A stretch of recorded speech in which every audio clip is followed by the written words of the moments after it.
নামাজটা ছাড়েন না। যত পাপ করছেন করেন, আমি বলি নামাজ ছাড়েন না। ইনশাল্লাহ একদিন নামাজই আপনাকে পাপ থেকে বের করে আনবে ইনশাল্লাহ।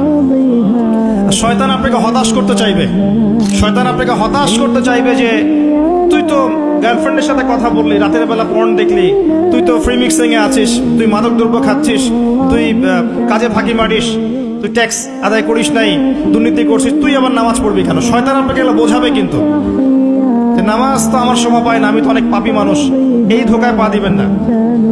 আপনি নামাজ কন্টিনিউ করতে থাকেন, ইনশাল্লাহ আল্লাহ পাক আপনাকে পাপ থেকে বের করে আনবেন ইনশাল্লাহ।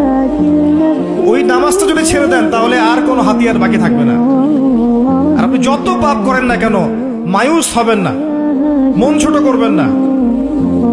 আপনার একটা সেজদা, যে সেজদা আপনি চোখের পানি ঢেলে দিয়েছেন আল্লাহর কাছে, যে আল্লাহ আমার ভুলগুলো তুমি মাফ করে দাও, আমার তওবা তুমি কবুল করো, ইনশাল্লাহ দেখবেন ওই একটা সেজদা যদি কবুল হয়ে যায় আল্লাহ পাক আপনার সব গুনাহ মাফ করে দিবেন ইনশাল্লাহ।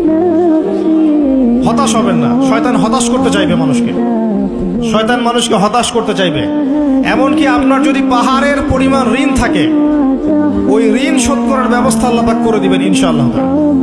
হতাশ হবেন না, নামাজ ছাড়েন না। আর আমি একটা কথা বারবার বলেছি, আবারও বলছি যে চলমান যে 3G 4G নামাজগুলো চলছে এগুলো থেকে নিজেকে দূরে রাখুন।